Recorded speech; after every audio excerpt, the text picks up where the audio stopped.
Éloi d'Urbach, bonjour. Bonjour. Vous êtes le créateur de Trévalon, si on peut dire. Vous avez en effet récupéré 70 hectares de garrigues, vous y avez planté quelques hectares de vignes, et vous avez commencé en 73. Ouais. Ça n'a pas été forcément très simple. Non, c'était très compliqué. C'était une vraie aventure, si vous voulez. Il faut presque que je raconte pas ma vie, mais pour comprendre ce qui s'est passé. Alors moi, je suis fils de... Mon père était sculpteur. Et ma mère était artiste et faisait des tapisseries. Elle a tissé Picasso, Léger, Delaunay, beaucoup de grands peintres. Et j'ai été élevé toute mon enfance dans des ateliers d'artistes. Dans ma chambre, j'avais la joie de vivre de Delaunay en face de mon lit. Et mes parents habitaient Cavalère au bord de la mer. Donc j'ai vécu 15 ans là-bas. Et mes parents habitaient dans une maison qui n'était pas à eux, parce que quand mon père s'est marié, il n'avait pas de maison. Et un de ses amis, peintre, qui était Albert Glaise, qui habitait Saint-Rémy, lui a dit installez-vous à Cavalère, j'ai une maison qui a été bombardée par les Anglais, elle était en ruine. Et donc mes parents sont installés là. Mais au bout d'un moment, mon père s'est dit je ne peux pas habiter toute ma vie dans une maison qui n'est pas à moi. Et comme il connaissait bien les Alpilles, il a acheté en 1955 une première propriété à Saint-Rémy qui s'appelle le Mas-Chavert, et en 1960 une autre propriété qui s'appelle Trévalon et qui était mitoyenne. Et pour la petite histoire, ma mère avait tissé Guernica de Picasso, elle avait vendu à Nelson Rockefeller, qui était le gouverneur. Et c'est la vente de la tapisserie qui a permis d'acheter la propriété. Ça veut dire que la tapisserie s'était vendue très cher ou que la propriété n'était pas chère? Non, c'était pas très cher, parce qu'on pouvait acheter tout dans les Alpilles. On pouvait acheter le château des Alpilles, des grands domaines pour rien. Oui, ça se vendait pas. Les gens, le vendeur calculait ce que ça lui avait coûté en impôts fonciers, et le même argent qu'il fallait placer à la banque pour que ça rapporte. Enfin, c'était incroyable, on pouvait tout acheter. Personne n'en voulait, c'était loin de Paris, c'était aride, austère. C'était des terres pauvres, donc personne n'en voulait. C'était pas au bord de la mer? C'était pas au bord de la mer.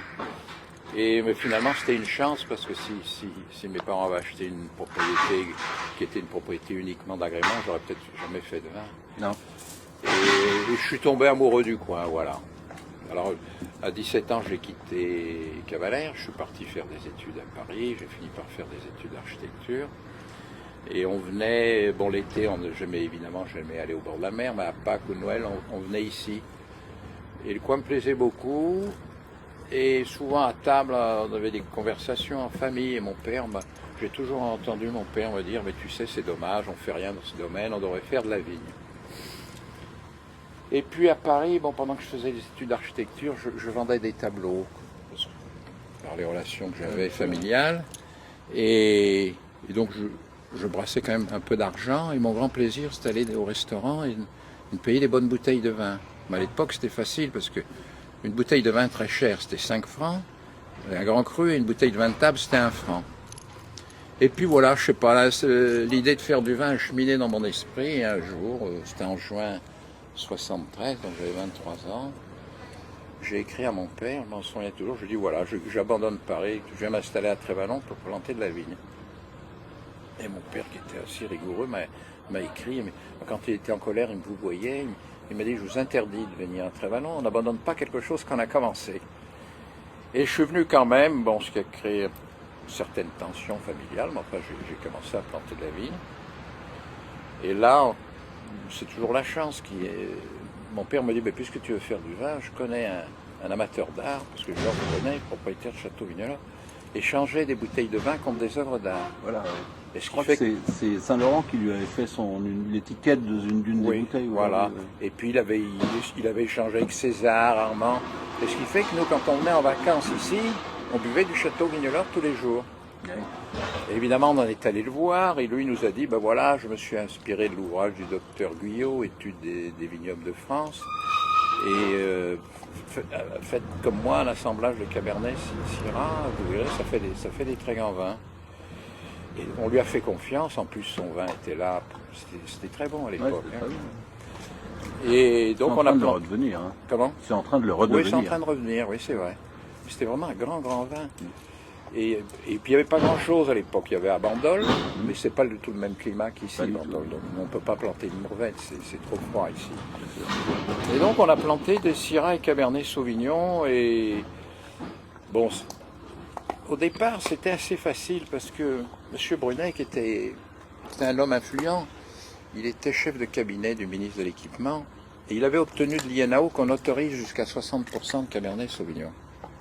Donc je plante mon vignoble, Cabernet Sauvignon Syrah, je fais mes premiers vins qui ont rapidement de succès aux États-Unis, grâce un peu à Aubert de Vilaine et puis à Kermit Lynch qui est un importateur de vin en Californie. Donc gros succès du Trévalon. Gros succès, ça veut dire que vous vendez tout. C'était la folie. Ah oui. Ouais. On répondait même pas au courrier, on savait personne. Non, on peut pas imaginer ce que c'était. Non. On produisait 60 000 bouteilles, rien qu'aux États-Unis on aurait pu en vendre 150 000. Ah ouais. Donc gros succès. Et tout de suite des prix assez élevés du coup. Oui, parce que, alors, le prix, moi, je me souviens toujours comment je décidais mon prix. Ouais. Je m'installe, première mise en bouteille, Trévalon 77. C'était prétentieux, mais je trouvais qu'il était meilleur que ceux de mes voisins. Donc mes voisins vendaient 6 francs, donc j'ai décidé de vendre 18 francs. À 3 fois le prix. Ouais, 3 fois le prix. Puis voilà, bon, ça a été dur un peu en France, parce que les gens n'acceptaient pas. Tout le monde me disait on a du Bordeaux pour ce prix-là, c'était la grande réponse. Mais bon, États-Unis et Angleterre, ça a tout de suite marché. Bon, alors là, le succès, gros succès commercial. Et à l'époque, ce qui est amusant, c'est que deux vins se vendaient très bien, donc Château Vignelard, grâce à qui on a fait le Trévalon, les Trévalons. Et à ce moment-là, le directeur régional de l'INAO, qui était un type assez sympa, venait me voir assez souvent et me disait « Monsieur Durbach, il y a un gros problème parce que votre vin n'est pas typique de la région et le Cabernet Sauvignon va être limité. » Et effectivement, ce qui est très rare, en 1985, le décret qui fixait les conditions de production des Cotodex les Beaux est modifié pour diminuer le pourcentage Cabernet Sauvignon de 60 à 30%. À la vigne. À la vigne. Et donc là, évidemment, le directeur régional vient me voir. On se tutoyait, il était assez sympa. Il me dit, écoutez, là, je suis très emmerdé, tu n'es plus dans les clous. Ou tu t'engages par écrit à modifier ton encépagement, et tu peux rester en AOC. Ou alors, il faut que tu prennes les dispositions, que tu vendes ton vin autrement.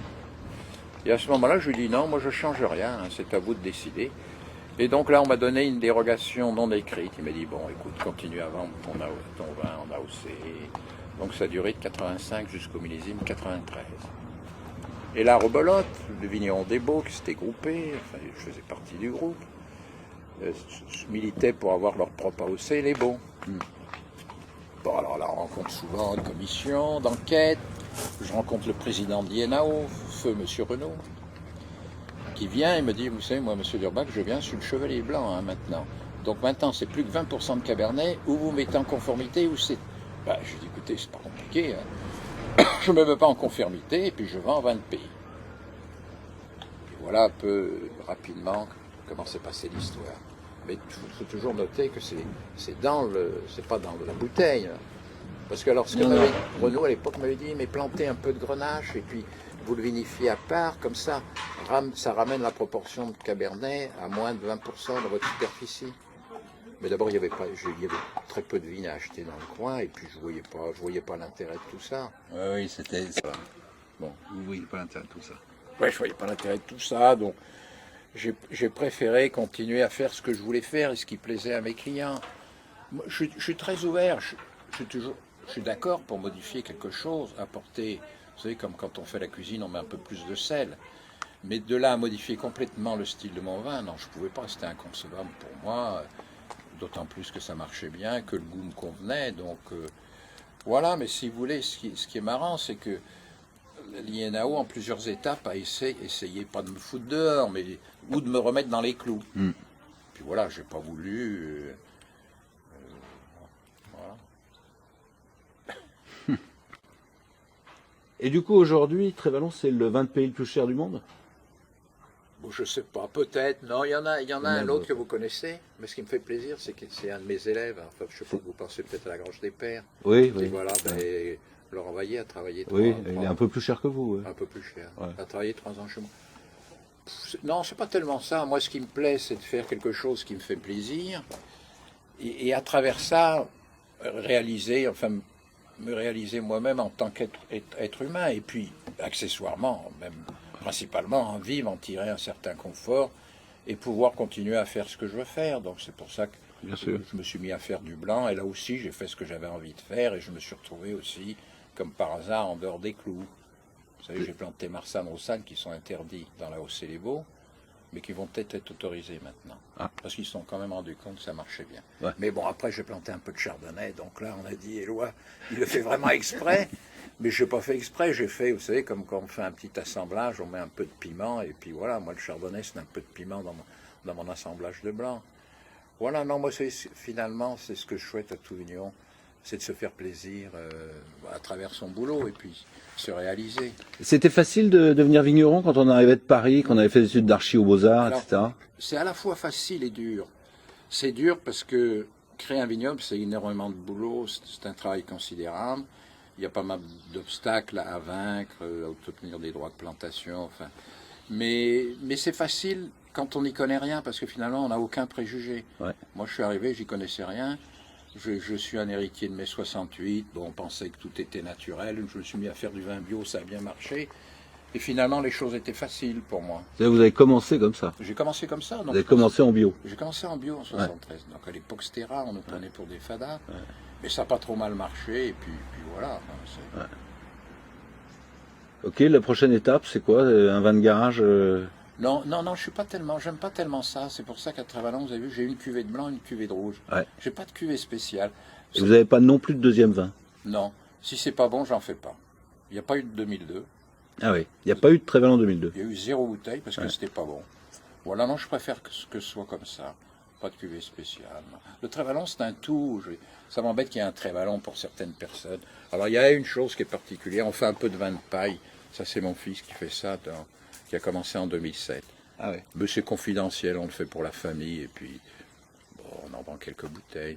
Non, il n'y a pas d'autres projets. Moi, c'est plutôt... Non, l'huile d'olive. L'huile d'olive et puis affiner. Dans la mesure, on peut toujours affiner le truc. Mais voilà, c'est tout. Non, c'est déjà pas mal. Hein.